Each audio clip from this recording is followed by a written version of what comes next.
मसीह में, यीशु मसीह में मेरा आप सबको शालोम। यहोवा बाप आप सबको आशीष और बरकत दे।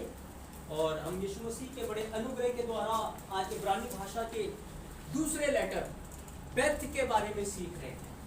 मैं चाहता हूं कि एक बार हम सब पवित्र भाषा का विकार करेंगे। मेरे पीछे बोलो आलिफ, बेथ, गिमेल, दालेत, हे, वाव, जाइन, खैत, तेत, योद, कफ, लामेद, मेम, नून, सामिक, आइन, पे, सादिक, उफ, रेश, शिन, तब। आमीन। आप जब दुआ में आते हैं ना, ये 22 अल्फाबेट बोल देते हैं, आपकी दुआ हो गई। क्योंकि इस 22 अल्फाबेट के अंदर सारी प्रार्थना आ जाएगी आपकी। जब आप हजूरी में आ जाते हैं, यीशु मसीह ने एक बात कही कि अन्य जाति की नाई बकबक मत किया, क्योंकि उनको लगता है कि हमारे बहुत बोलने से हमारी सुनी जाएगी। लेकिन अगर पवित्रता में होकर हम एक शब्द ही बोल देते हैं, हम चुप ही यहोवा के सामने होठी हिलाते हैं, वो हमारे मन की आवाज को सुनते हैं, हमारी प्रार्थनाओं को। आमीन।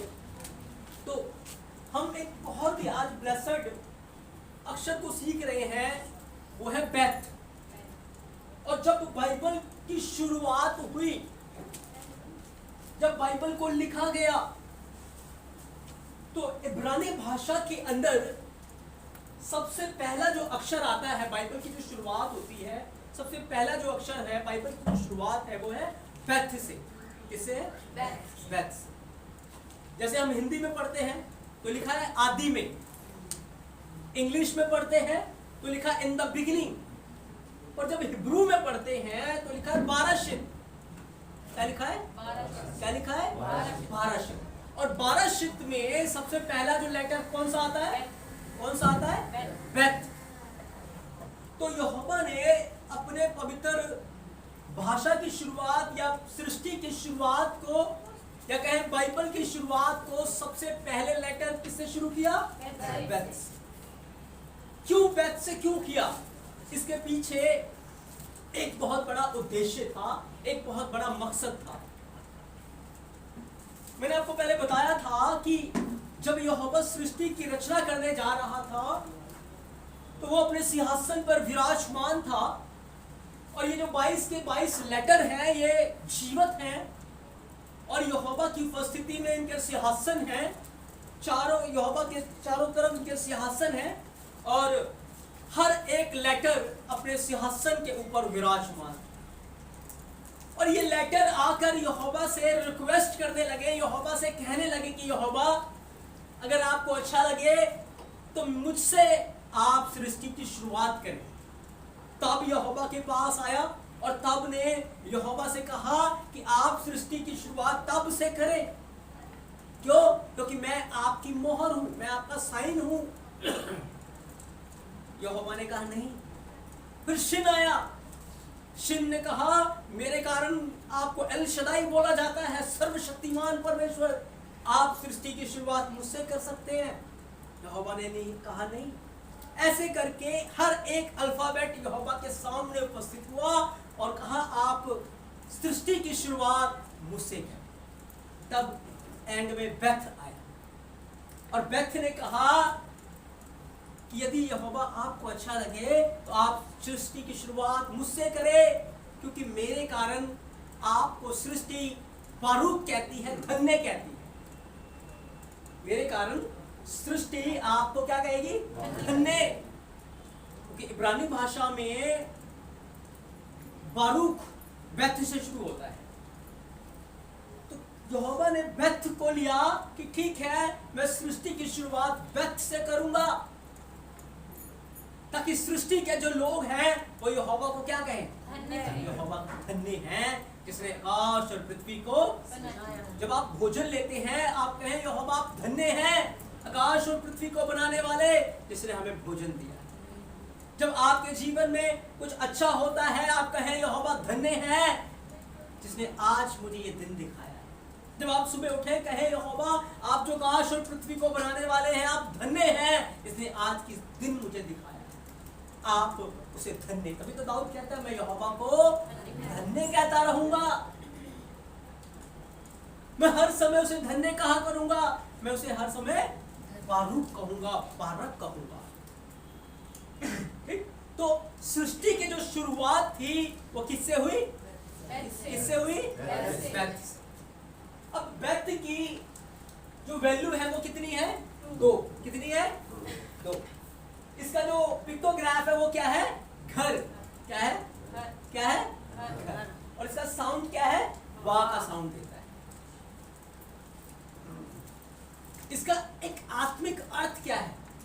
इसका आत्मिक अर्थ है एक पवित्र टैबरनेकल, तंबू, मंदिर, यहोवा का घर, यहोवा के रहने का स्थान। तो बेथ से आज हम जो बात को सीखेंगे वो है आशीष। क्या सीखेंगे? आशीष। बेथ से बनता है बारूक या बारक। बारक और बारका 2 चीजें बनते हैं।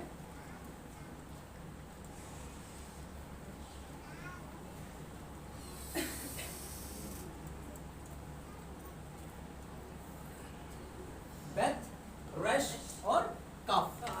बारक बोलो, बारक, बोलो बारक, बारक, बारक।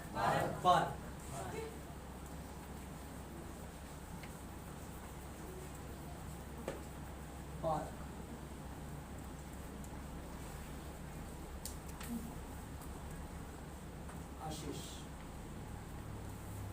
अब जब हम पुराना नियम पढ़ेंगे तो पुराने नियम में बारक को हम बाइबल में पढ़ते हैं तो आशीष, आशीष शब्द लिखा हुआ है, लेकिन नए नियम में जब हम इसे पढ़ेंगे तो धन्य लिखा हुआ है। क्या लिखा है? धन्य। पुराने नियम में क्या लिखा है? आशीष। क्योंकि इब्रानी भाषा के अंदर बारक का अर्थ धन्य भी होता है और बारक का ही अर्थ आशीष भी होता है। बारक का अर्थ क्या है? धन्य भी है और आशीष भी, दोनों चीजें हैं। अब आज हम इसको बारक भी बोलते हैं, इसको बारूक भी बोल देते हैं, क्योंकि इसके अंदर बहुत बड़ी ब्लेसिंग्स, बहुत बड़ा रहस्य छुपा हुआ है। अब मैं एक बात आपको बताता हूं कि जब यहोवा ने आकाश को बनाया, पृथ्वी को बनाया और जो कुछ उसके अंदर है सब कुछ यहोवा ने कैसे बनाया? अपने वचन के द्वारा, आलिफ से लेकर काब तक के द्वारा। अब जरा देखें कि पृथ्वी कितनी बड़ी है। कितनी बड़ी है? बहुत विशाल है। क्या अपनी पूरी लाइफ के अंदर आप पूरी पृथ्वी का चक्कर लगा पाएंगे? सारी चीजों को घूम पाएंगे? कितना बड़ा पृथ्वी? बहुत बड़ी पृथ्वी है ना। सूरज कितना बड़ा है? कितना? 13 लाख पृथ्वी सूरज में समा सकता है। मतलब कितना विशाल है पृथ्वी? बहुत विशाल है ना। उससे भी बड़े बड़े उपग्रह हैं, चांद, तारे, सितारे, है ना। साइंस बताता है कि सूरज से भी बड़े बड़े उपग्रह हैं। तो कुल मिलाकर के ये जो पूरा ब्रह्मांड है ये कितना विशाल है, कितना विशाल होगा। हम सोच भी सकते, कल्पना भी कर सकते कि कितना बड़ा होगा। अगर सूरज की इस छोर पे मैं खड़ा हूं और उस छोर पे जाना है और 1 लाख किलोमीटर प्रति सेकंड की रफ्तार है जो कि रोशनी की होती है, और दूसरे तरफ जाना है तो पता है कितना टाइम लगेगा? 1 लाख वर्ष लगते हैं। इतना बड़ा है। अब सोच के देखो कितनी बड़ी है। ये इंसान के अकॉर्डिंग किया हुआ तो मैं इंसान के अकॉर्डिंग बात कर रहा हूँ। इंसान अगर कल्पना करेगा कि वो सृष्टि करे कि ब्रह्मांड कितना बड़ा है, सृष्टि कितनी बड़ी है, पृथ्वी कितना बड़ा है, तो सोच के देखें कि इतनी बड़े ब्रह्मांड को, इतनी बड़ी सृष्टि को बनाने वाला यहोवा का वचन है, यहोवा का। अब देखो साइंस ये बोलता है कि पृथ्वी गुरुत्वाकर्षण के कारण सूरज को होल्ड करके रखा हुआ है। गुरुत्वाकर्षण के, एक छोटी चीज बड़ी चीज को कैसे संभाल सकती है? नहीं संभाल सकती। तो जब यहोवा ने आकाश को बनाया, पृथ्वी को बनाया, चांद सितारों सियारों को सबको बनाया, कैसे बनाया? अपने वचन के द्वारा। और जब उनको बनाया तो चांद अपनी जगह पे जाकर स्थिर है, सूरज अपनी जगह पे जाके स्थिर है, चंद्रमा, तारे, हर चीज अपनी जगह के ऊपर स्थिर है और वो अपने समय के अकॉर्डिंग काम कर रहे हैं। सबको अपना टाइम टेबल पता है। इंसान बीमार हो जाता है, ठीक हो जाता है, लेकिन सूरज कभी बीमार, चांद कभी बीमार नहीं होता। वो अपने टाइम के अकॉर्डिंग बिल्कुल परफेक्ट चल रहे हैं। अब ये सोचें, कितने बड़े ब्रह्मांड को बनाने वाला यहोवा का वचन है। ब्रह्मांड कितना बड़ा है? सूरज, चांद, तारे सब बड़े हैं। और इन सब को किस चीज ने पकड़ा हुआ है? देखो, सारी चीजों को बनाया तो किसी ना किसी ने होल्ड किया होगा। अब घर बनाते हो, छत को कोई ना कोई तो होल्ड कर रहा है, तो छत नीचे गिर नहीं जाएगी, है ना? पिलर बनाते हैं ना। तो पूरी सृष्टि को किसने होल्ड किया हुआ है? वचन ने। जब वचन ने उसको बनाया तो यहोवा के वचन ने ही सारी सृष्टि को क्या किया हुआ है? होल्ड किया, पकड़ के रखा है उसे, कि सूरज गिरता नहीं है, चांद गिरता नहीं है, तारे गिरते नहीं है। किसने होल्ड किया है? वचन। वचन ने सारी चीजों को पकड़ के रखा हुआ है। अब जरा कल्पना करो कि सूरज भी वचन के अंदर है, चांद तारे ही वचन के अंदर है, पृथ्वी भी वचन के अंदर है, सारी सृष्टि वचन के अंदर है, तो वचन कितना बड़ा होगा? वचन कितना बड़ा होगा? है? आपने देखा सृष्टि कितनी बड़ी है, और जो सृष्टि है वो वचन में समाई हुई है, तो वचन कितना बड़ा होगा? अभी तो बाइबल में लिखा है कि वो अपनी सृष्टि में समा भी नहीं पाता, वो अपनी सृष्टि में नहीं समा सकता। यहोवा की सामर्थ, यहोवा की ताकत की हम कल्पना भी नहीं कर सकते। हमने इन चीजों की तो कल्पना कर ली कि कितने बड़े हैं, लेकिन यहोवा की सामर्थ की कल्पना हम नहीं कर सकते। तो सोचो, इतना सामर्थी वो वचन है, इतना बड़ा वो वचन है, जिसके अंदर सूरज भी है, चांद भी है, तारे भी हैं, सब कुछ है, और सबने वचन में उन सबको पकड़ के रखा। ठीक है? अब वो अपनी पूरी सृष्टि में नहीं समाता, लेकिन वो यहोवा का वचन जब मेरे और आपके हृदय में आता है, जब वो हमारे जीवन में रहता है, तो फिर हमारे हालात, परिस्थिति, प्रॉब्लम्स, वचन क्या क्या है? बताओ। वो समस्याएं, वो प्रॉब्लम्स जिससे आप डरते हैं, घबराते हैं, तकलीफ होती है, दर्द होता है, वो वचन के आगे क्या है? उसी वचन ने आकाश को, पृथ्वी को पकड़ के रखा हुआ, गिरते नहीं है। तो क्या वो वचन अगर आपके अंदर है तो आप गिर पाएंगे? नहीं। पर ध्यान वचन पे होना चाहिए। समझ आ रहा है? समझ आ रहा है? अगर वो वचन आपके अंदर है, उस वचन ने आपको संभाल के रखा है, तो फिर आप कैसे गिर जाएंगे? आपकी हानि कैसे हो जाएगी? क्योंकि वचन आपके अंदर है। वो सामर्थी वचन आपके अंदर, तो फिर आपकी समस्याएं, आपकी परेशानियां इस वचन के आगे क्या है? आमीन। तो इसी वचन के द्वारा यहोवा ने आकाश को बनाया, पृथ्वी को बनाया, और सब कुछ बनाया, और आज वो वचन हमारे, आज वो वचन हमारे मनों में है। इस वचन को बस अपने अंदर रखें, इस वचन को बस अपने हृदय में संभाल के रखें।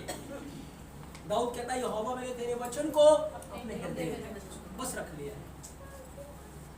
वचन उसने हृदय में रखा, फिर कितनी बड़ी बड़ी समस्याओं का सामना किया। क्या दाऊद गिरा? नहीं गिरा। दाऊद अटल खड़ा रहा। ठीक? तो इब्रानी भाषा में यहोवा ने सारी आकाश पृथ्वी की रचना की, और बैत से उसकी शुरुआत की, और बैत से बनता है बारक। बोलो बारक। बारक, बारक, बारक, आशीष, आशीष। अब यहोवा के वचन के अकॉर्डिंग आज हम ये देखेंगे कि आशीष है कौन? आशीष है क्या? अच्छा आप बताओ आशीष क्या है? क्या है आशीष? हमारे द्वारा दूसरों के लिए आशीष का कारण हम बनते हैं, वो आशीष। भाई मैम ये कहे कि भाई मेरे पास आशीष है तो मैं कैसे आशीष दिखाऊं? जब बढ़ोतरी की तरफ जाते हैं, परमेश्वर के वचन पर उसके चलेंगे। वचन के बारे में चलेंगे तो आशीष ही। हम आशीष आएगी, हम कहेंगे ठीक है यहोवा तुम्हें आशीष दे, हम ये बोलते हैं। लेकिन हम आशीष को कैसे समझेंगे, कैसे समझेंगे इसको?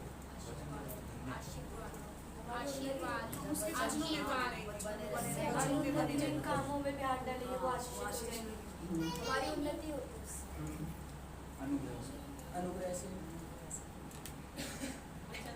भाई आज के समय में क्या होता है कि जब हम मसीह में आते हैं हमारे पास पैसा आना शुरू हो जाता है, घर हो जाता है, गाड़ी हो जाती है, तो फिर क्या कहते हैं आशीष बढ़ोतरी को आशीष बोलते हैं। हम लोग क्या कहते, किसको आशीष बोलते हैं? धन की आशीष। धन को आशीष, धन को बोलते हैं। बढ़ोतरी को आशीष बढ़ोतरी को बोलते हैं ना, कि जब पैसा आ रहा है, बिजनेस बढ़ रहा है, जॉब बढ़ रही है, सैलरी बढ़ रही है, तो आशीष मिल रही है, परमेश्वर में आशीष दे रहा है।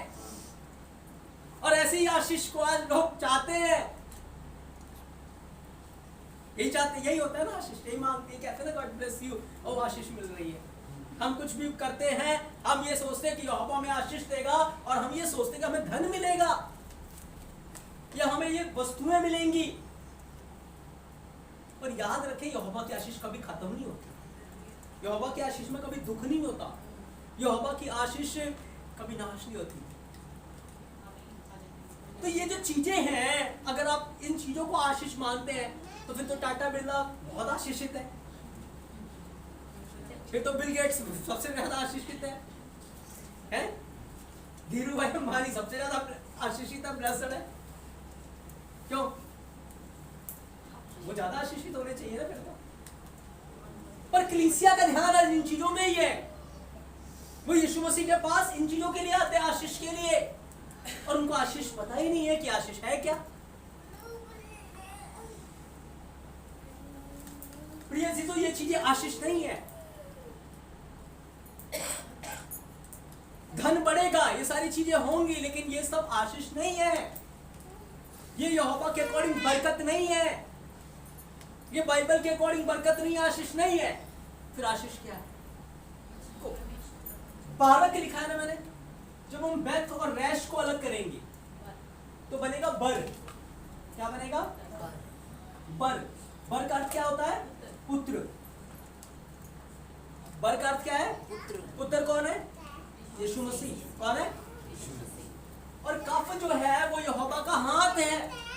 क्या है? यहोवा का कफ क्या है? यहोवा का।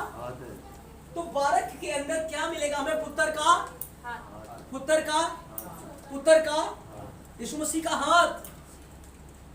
अब जिसके ऊपर यीशु मसीह का हाथ होता है वो आशीषित हो जाता है। कौन होता है आशीष? जिसके ऊपर यीशु मसीह का, यदि आपके ऊपर यीशु मसीह का हाथ है तो आप कैसे हो जाएंगे? आप आशीषित हो जाएंगे, आप ब्लेस्ड हो जाएंगे। तभी तो हम कहते हैं गॉड ब्लेस यू, यानी कि पुत्र का हाथ तुम्हारे ऊपर। जब हम बोलते हैं यहोवा तुम्हें आशीष दे, तो क्या बोलते हैं? पुत्र का हाथ तुम्हारे ऊपर। ये नहीं बोलते कि तुम्हारे काम में बढ़ोतरी हो जाए, तुम्हारा साथ ये हो वो हो, नहीं। हम क्या बोलते हैं? पुत्र का हाथ तुम्हारे ऊपर आ जाए। अब होता क्या है जब हाथ हमारे जीवन के ऊपर? जब पुत्र का हाथ हमारे जीवन के ऊपर होगा, यीशु मसीह का हाथ जब हमारे जीवन के ऊपर होगा, तो फिर हम जितने कामों में हाथ लगाएंगे वो चीजें बढ़ना शुरू हो जाएंगी। मैं चाहता हूं इस वचन को पढ़ेंगे हम। उत्पत्ति की किताब चैप्टर 39, 39 अध्याय के दूसरे वचन से। यूसुफ अपने मिस्री स्वामी के घर, मिस्री स्वामी पोतीपुरा के घर में रहता था और यहोवा यहोवा उसके संग था। अब देखो वचन में क्या लिखा है? यहोवा उसके संग यूसुफ के संग कौन था? यूसुफ के संग कौन था? अच्छा, ये बात कौन देख रहा है? पोतीपुरा देख रहा है ना। एक अन्य जाति क्या देख रहा है कि यूसुफ के साथ कौन रहता है? यहोवा रहता है। कौन रहता है? यूसुफ के साथ कौन रहता है? यूसुफ ने तो जाके नहीं बताई मेरे साथ यहोवा रहता है, नहीं बताई। अन्य जाति व्यक्ति क्या देख रहा है कि यूसुफ के साथ कौन रहता है? कौन रहता है? उसने देखा कि यूसुफ के साथ यहोवा रहता है, उसने देख लिया अन्य जाति व्यक्ति। और जब उसने ये देखा कि इस व्यक्ति के साथ तो यहोवा रहता है, और जब यहोवा इसके साथ रहता है तो क्या होता है? आगे बढ़े। इसलिए वह सफल पुरुष हो गया। और यूसुफ के स्वामी ने देखा कि यहोवा उसके संग रहता है, उसके संग रहता है, और जो काम वह करता है, जो काम वो करता है, उसको यहोवा उसके हाथ में सफल कर देता उसके है। हाथ में सफल कर देता है। तब उसकी अनुग्रह की दृष्टि हाँ, उस पर हुई। बस। तो जिस व्यक्ति के साथ यहोवा रहेगा, जिस व्यक्ति के ऊपर पुत्र का हाथ रहेगा, वो व्यक्ति आशीषित हो जाए। बाइबल बताती है वो जितने कामों में हाथ लगाएगा यहोवा उसके साथ साथ चलेगा और वो सफल हो जाएगा। समझ आया यहाँ तक? तो आशीषित कौन सा व्यक्ति है? जिसके ऊपर किसके ऊपर? यीशु मसीह का हाथ है। किसके ऊपर? यीशु मसीह का हाथ है। यीशु मसीह का। आमीन, आमीन। तो वो व्यक्ति क्या बन जाता है? वो आशीषित बन जाता है, वो बारक बन जाता है। वो व्यक्ति बारक बन जाता है, वो आशीषित हो जाता है।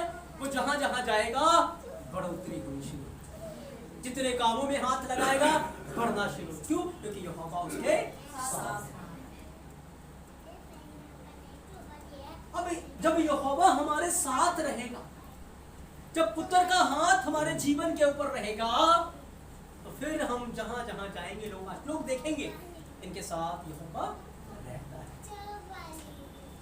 इनके हाथों के कामों के ऊपर यहोवा ने आशीष दी, क्योंकि काम को यहोवा सफल कर रहा है।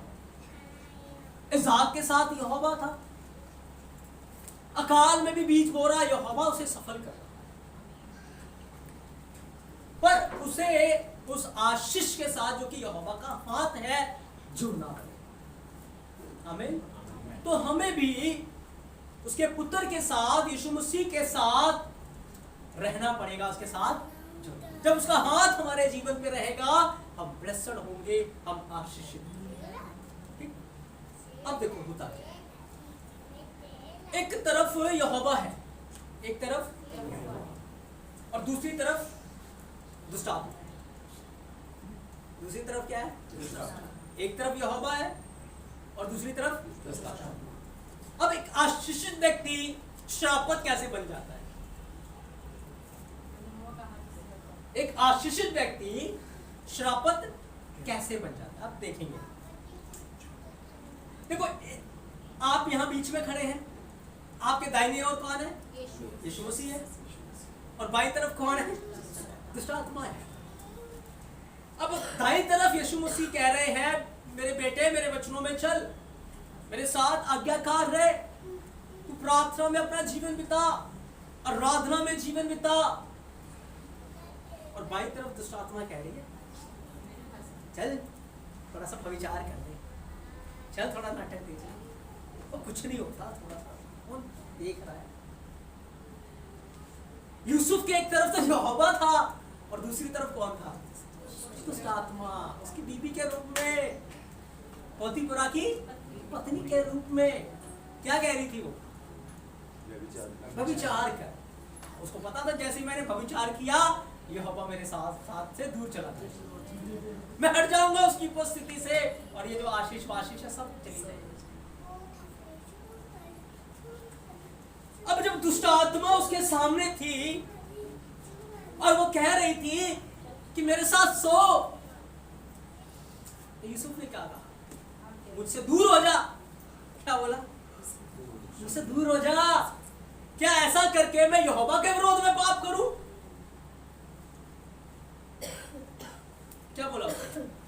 ऐसा काम करके मैं यहोवा के विरोध में पाप करूं, ऐसा मुझसे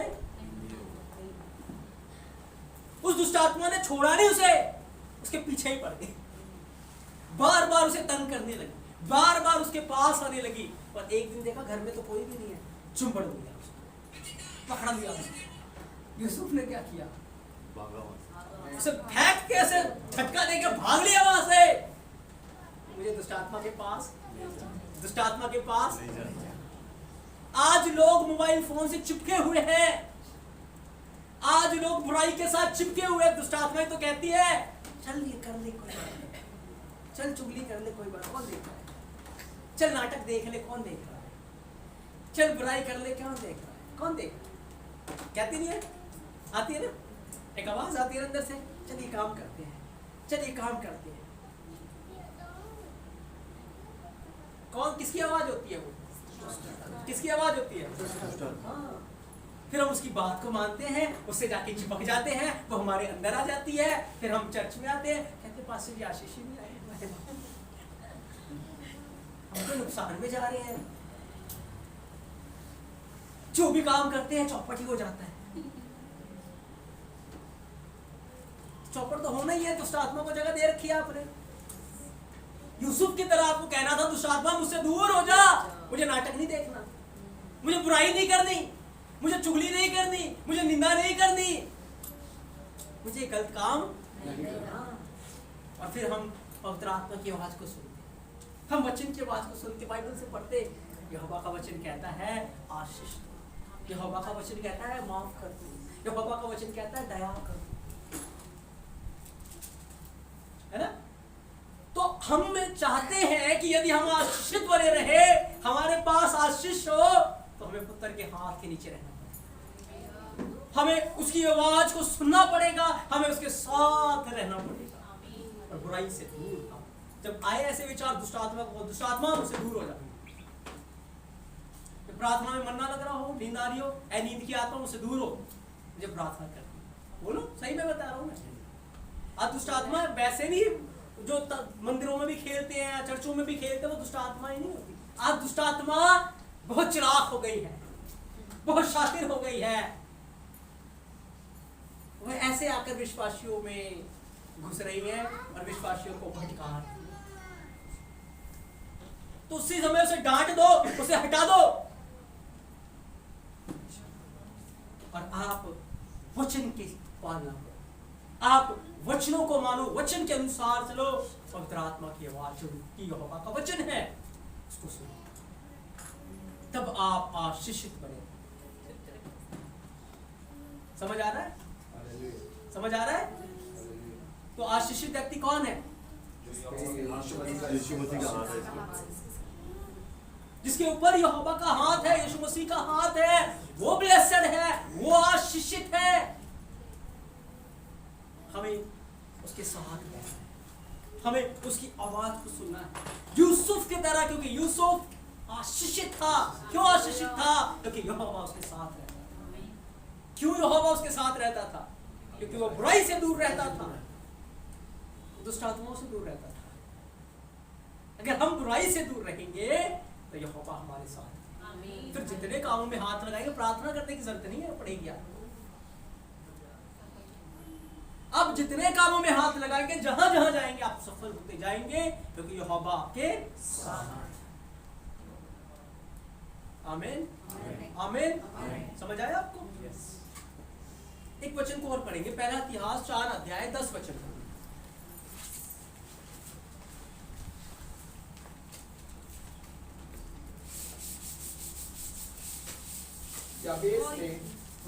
याबेस ने इज़राइल के परमेश्वर को यह कहकर पुकारा। हाँ, इज़राइल के यहोवा को यह कह के पुकारा, भला होता कि तू मुझे सचमुच आशीष देता, मुझे सचमुच आशीष देता, मेरा देश बढ़ता, तेरा देश बढ़ता, तेरा हाथ मेरे हाथ साथ रहता, तेरा हाथ मेरे ऊपर रहता, और तू मुझे बुराई से ऐसा बचा के रखता कि मैं उससे पीड़ित न होता। और जो कुछ उसने मांगा वह परमेश्वर ने उसे दिया, वो यहोवा ने उसे दिया। क्या मांगा उसने? कि तेरा हाथ मेरे ऊपर ऐसा रहे, मैं बुराई से पीड़ित ना हो। मैं बुराई से पीड़ित ना हो। आपको पता जब हम पाप करते हैं, मान लो कोई व्यक्ति फोन में गलत वीडियोस देखता है, या नशे करता है, या नाटक देखता है, वो उसका आदी बन जाता है, उसका गुलाम बन जाता है। और अगर वो एक दिन ना करे तो उसके बगैर वो नहीं रह सकता। क्यों? क्योंकि वो दुष्ट आत्मा का गुलाम बन चुका है। अगर अब उसको छुटकारा चाहिए तो अब दुष्ट आत्मा को उसके जीवन से जाना पड़ेगा। अब उसे तौबा करनी पड़ेगी, उसे छुटकारा चाहिए, और जब तक उसका छुटकारा नहीं होगा उस पाप से वो निकल नहीं सकता। वो निकल नहीं सकता उस पाप से। क्यों? क्योंकि वो दुष्ट आत्मा हमेशा उसके साथ चिपकी रहेगी, उसको उकसाती रहेगी, तू ये बुराई कर, तू ये पाप कर, क्योंकि बिना पाप करे उसको चैन से जीने नहीं देगी। तो इस बात को यबेस समझ गया और उसने प्रार्थना की, यहोवा भला होता कि तेरा हाथ मेरे जीवन के ऊपर, तू मुझे बुराई से बचा के रखता। जब हम बुराई से बचे रहेंगे यहोवा का हाथ हमारे ऊपर। यहोवा हमें गुलाम नहीं बनने देता। यहोवा का वचन हमें कायल करता है जब हम पाप करने के लिए जाते हैं। यीशु मसीह ने कहा ना कि जब पवित्र आत्मा तुम में आएगा वो क्या करेगा? कायल करेगा, पाप के विषय में कायल करेगा, रोकेगा तुम्हें, वो मेरी बातों में से लेके बताएगा। तो क्या जब आपके मन में पाप का विचार आता है, एक आवाज नहीं आती, नहीं ये गलत है? आती है ना? वो तो है आत्मा की आवाज, वो तो वचन के अनुसार हमें कायल करती कि नहीं ये बुराई नहीं करनी। और दूसरी तरफ एक आवाज नहीं आती, नहीं कर ले, कोई बात नहीं, तौबा कर लेंगे, पश्चाताप कर लेंगे, है ना? आती नहीं आती? तो पवित्र आत्मा आज इस तरीके से हमारे जीवन में काम करता है। वो यीशु मसीह के वचनों में से लेकर हमें बताता है, वो हमें पाप के विषय में कायल करता है। पर यीशु मसीह ने ये नहीं बताया कि पवित्र आत्मा जब आएगा वो तुम्हें दूसरों के बारे में बताएगा, दूसरों के घर में क्या चल रहा है बताएगा, वो इधर उधर की बातें तुम्हें दिखाएगा, ये नहीं बताया। पर क्या बताया? तुम्हारे जीवन के बारे में बताएगा। आज खुद के जीवन में तो बुराई भरी पड़ी है, लेकिन उनको पवित्र आत्मा दूसरों के जीवन के बारे में बताता है।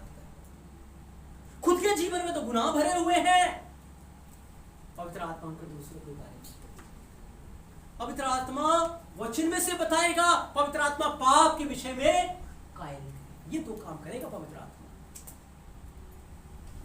पर आज ये दो काम नहीं कर रहा, कुछ और ही काम। तो ये काम या ये बातें पवित्र आत्मा की ओर से, क्योंकि यहोवा अपने वचन को पूरा करने के लिए जागृत है और वो अपने वचन से दाएं बाएं।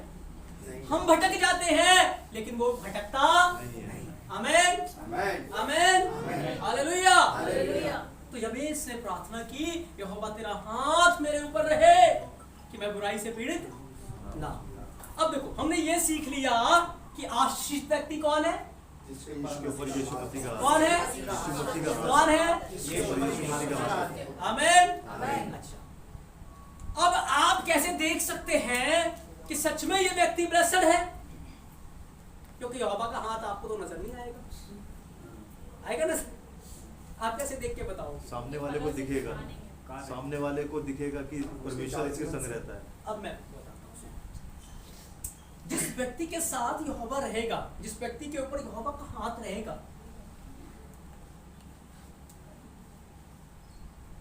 सपोज करो आप, जितनी देर मैं आपके साथ रहूंगा आप किससे बात करोगे? मेरे से ही तो बात करोगे ना। जब मैं आपके साथ हूं तो आप मुझसे ही बात करोगे, किसी और से तो बात नहीं करोगे। जितनी देर मैं आपके साथ हूं आप मुझसे बात करोगे, जो मैं आपको कहूंगा वो आप करोगे। क्यों? क्योंकि आप मेरे साथ। तो जिस व्यक्ति के ऊपर यहोवा का हाथ रहेगा, जिस व्यक्ति के साथ यहोवा रहेगा, वो अपना समय किसमें बिताएगा? यहोवा से बात करने में। किससे बात करने में? यहोवा से बात करने में वो अपना समय बिताएगा। वो वचनों को पढ़ता रहेगा, वचनों के ऊपर सोचता रहेगा, और जब वो वचन को पढ़ेगा यहोवा उससे वो प्रार्थना करेगा।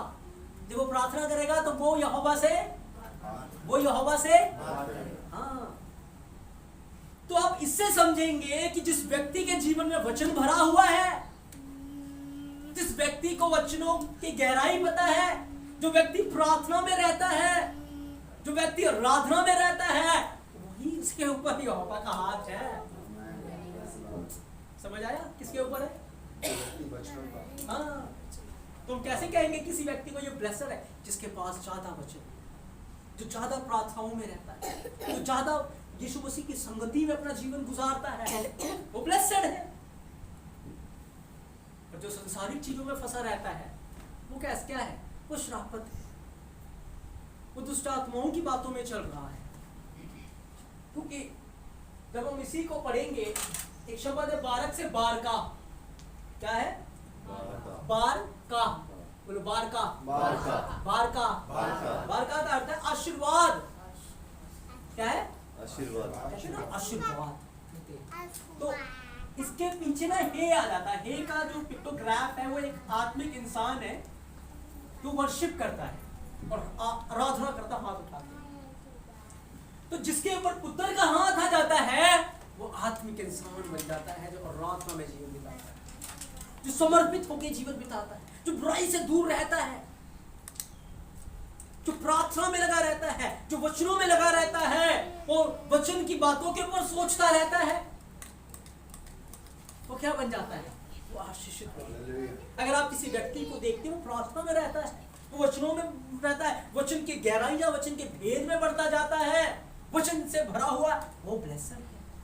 यहोशू को क्या कहा? यहोशू, जैसे मैं मूसा के संग था ना, वैसे मैं तेरे संग रहूंगा। पर तुझे क्या करना पड़ेगा? बस मेरे वचनों में ध्यान लगाएगा, मेरे वचनों के ऊपर मनन करते रहना पड़ेगा। मैं तेरे साथ चलूंगा और जितने कामों में तू हाथ लगाएगा मैं तुझे सफल करूंगा। यही बोला ना, सारा काम यहोवा का है। तेरा काम क्या है? तेरा काम मेरी उपस्थिति में रहना है। क्योंकि यीशु मसीह ने क्या बोला? ऐ गुनाह और बोझ से दबे लोगों, मेरे पास आओ, मैं तुम्हें विश्राम दूंगा। बाकी काम किसका है? अब जिस काम में हाथ लगाएंगे वो आपको सफलता देगा। मूसा को कहा मेरी उपस्थिति में मूसा चल, बस सिद्ध होता चल। अब्राहम को कहा, मूसा को कहा मैं आप चलूंगा और तुझे विश्राम। तो प्रिय अजीजों, अगर हम आशीषित सच में बनना चाहते हैं तो हमें दुष्ट आत्मा की आवाज को नहीं सुनना। दुष्ट आत्मा हमसे दूर हो। हमें पवित्र आत्मा की आवाज, जो किसका वचन है, उसकी आवाज को सुनना, उसके वचन को सुनना है, उसके वचन के ऊपर मन लगाना है, उसके वचन के ऊपर अपनी आंखों को लगाना है। यहोवा का हाथ हमारे जीवन के ऊपर रहेगा, हम उससे बात करेंगे, हम उसकी उपस्थिति में चलेंगे और हम ब्लेस्ड होंगे, हम आशीष। हमारे ऊपर पुत्र का हाथ होगा और जिसके ऊपर पुत्र का हाथ होता है वो आशीष। आमेन, आमेन, हालेलुया, हालेलुया। इसलिए प्रिय अजीजों, हमें आशीष ये नहीं देखना उनके पास बड़ा घर, बड़ी गाड़ी, नौकर है, वो बहुत आशीषित है। प्रार्थना चाहे ना करते हो, बुराई में चाहे जीवन हो, नामधारी वसीयत हो, वो आशीषित नहीं है। उनका धन, उनकी संपत्ति सब नाश हो जाएगी। लेकिन जिसके ऊपर पुत्र का हाथ है, जो वचनों में अपने जीवन को लगा के रखता है, जो प्रार्थना में अपने जीवन को लगा के रखता है, वो इंसान ब्लेस्ड है। उसके ऊपर पुत्र का हाथ है, वो फलता जाएगा यहोवा की हसूरी में। तो स्वर्ग के राज्य में फलेंगे, पृथ्वी के ऊपर नहीं, स्वर्ग के राज्य में। आमेन। पुराने होने पर भी लिखा लहलाते रहेंगे, वो बढ़ते जाएंगे। अकाल के दिनों में उन्हें टेंशन नहीं होगी, जब चारों तरफ मरिया होंगी उनको चिंता नहीं होगी। क्यों? क्योंकि वो यहोवा में आनंदित और मगन है। क्यों? क्योंकि पुत्र का हाथ, पुत्र का हाथ। क्या हमारे ऊपर है पुत्र का हाथ? क्या हम प्रार्थना में रहते हैं? क्या हम वचनों में रहते हैं? हमें अपने जीवन पे आज ऐसे जो भी काम है, जो बुराई के, आज हमें अपने जीवन से निकालते हैं। पुत्र का हाथ हमारे जीवन के ऊपर है। हम ब्लेस्ड होंगे, हम बारूक होंगे, हम बारक होंगे, हम धन्य लोग। यीशु मसीह, जब आप प्रार्थना में आए, आप बोले बारूक अता अद्रोई। क्या बोलेंगे? बारूक अता अद्रोई। बारूक अता, धन्य है आप स्वर्ग और पृथ्वी को बनाने वाले हो, आप धन्य हो। हमसे धन्य कहें, जब हमसे धन्य कहेंगे हम भी धन्य हो। हम बुराई से दूर रहे, वो हमारे साथ रहेगा। हम उसकी उपस्थिति में चलेंगे, उसकी हजूरी में रहेंगे, और उसकी हजूरी में रहना